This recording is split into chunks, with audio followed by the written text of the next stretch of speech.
राम कथा मुनि बज बखानी,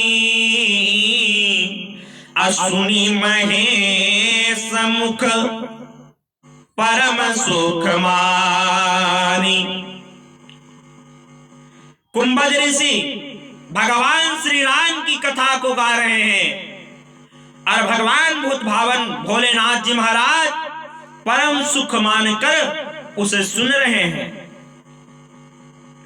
राम की कथा को जैसे श्रवण कर रहे हैं, ऋषि पूछी हरि भगति सुहाई, और कही शंभु अधिकारी पाई। लेकिन अगस्त्य जी कथा तभी कर रहे हैं जब कथा के अधिकारी स्वयं भूत भावन भोलेनाथ को पा गए। तो भगवान की कथा का अधिकारी वही होता है जिसे मेरे राम से प्रेम हो। राम को नाम बड़ो जग में, सोई राम की नाम रटो नर नारी।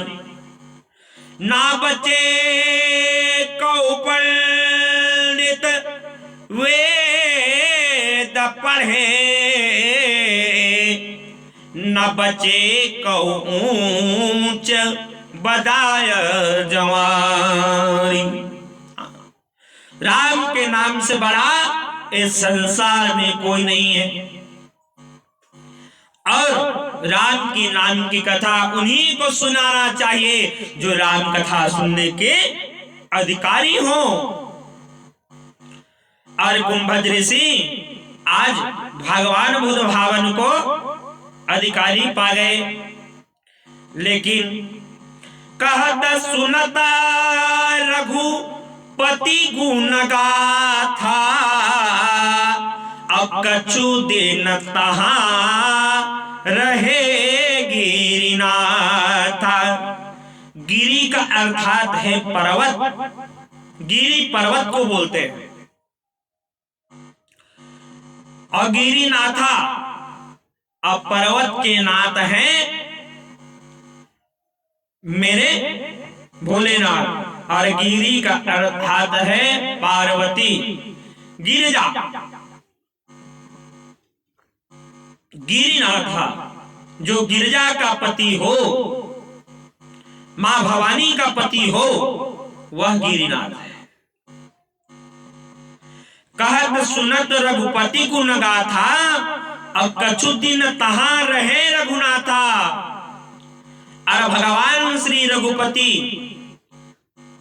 सूर्यवंश के कुलभूषण भगवान श्री रामचंद्र जी की अनंत लीलाओं का कथा स्वादन करते हुए कुछ दिन वहां रहे। और कुछ दिन, कुछ विद्वान 1 महीने बताते हैं, कुछ विद्वान 1 साल बताते हैं। लेकिन यहाँ पर गोस्वामी तुलसीदास जी ने न महीना लिखा है न साल लिखा है। यहाँ पर लिखा कछु दिन तहां रहे रघुनाथा। हाँ, इसीलिए मैं कितने दिन रहा इसका विश्लेषण नहीं करूंगा, लेकिन यहाँ जो लिखा है कछु दिन तहां रहे रघुनाथा, अपनी मुनि संग विदा मांग त्रिपुरारी। त्रिपुरारी भगवान भूत भावन भोलेनाथ जी कुंभज ऋषि से विदा मांगे। हे मुनि श्रेष्ठ, आपके साथ राम कथा का श्रवण किए, राम कथा को सुने, बहुत ही अच्छा लगा। ये कुछ दिन ऐसे बीत गया कि मानो आज ही आए हैं, पल भर में आए हैं, पल भर में जा रहे हैं, क्षण भर की बात है, ऐसा लग रहा है। आज मेरे नंदी भृंगी श्रृंगी सभी मेरे को बहुत पुकारने लगे हैं। प्रभु हे मुनि श्रेष्ठ, हमको विदा दीजिए। गोस्वामी तुलसीदास जी महाराज संकेत कर रहे हैं, मुनि संग विदा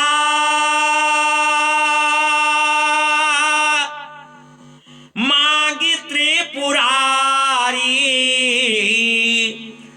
चले भवन संग दक्ष कुमारी।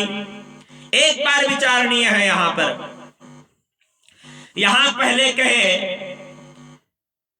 संग सती जग जननी भवानी, अब पूजे ऋषि अखिलेश्वर जाय। लेकिन यहां पर संग सती से अब दक्ष कुमारी हो गए। कारण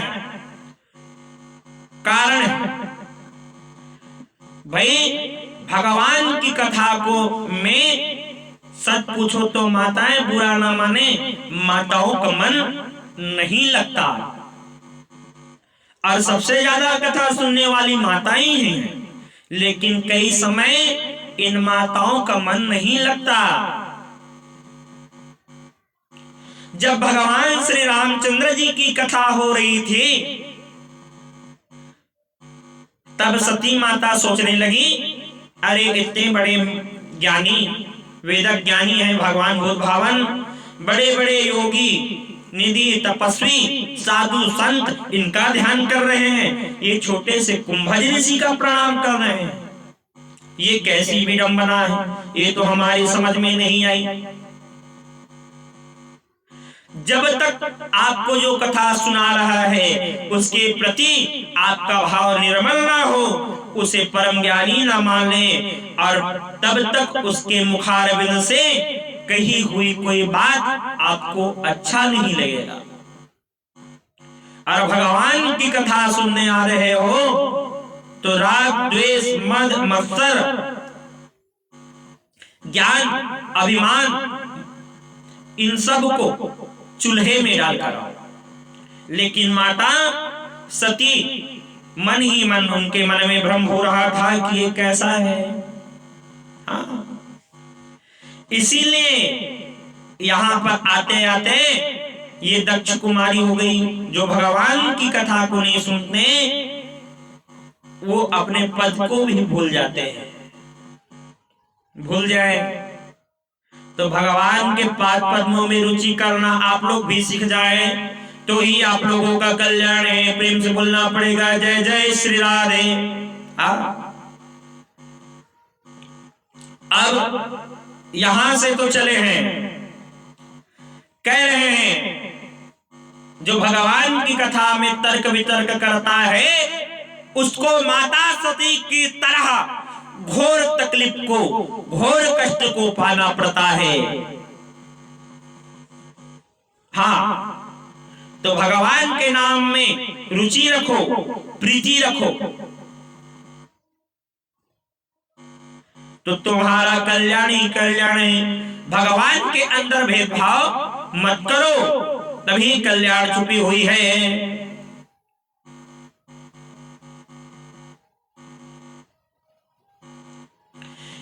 यही कारण है जो भगवान की कथा को ध्यान से सती महारानी, सती मैया नहीं सुनी, माता सती ने भगवान की कथा पर ध्यान नहीं डाली, इसीलिए आज यहां दक्ष कुमारी बन गई।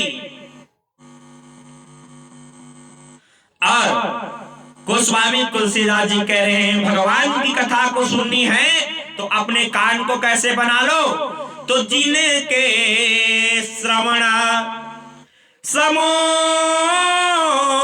समाना,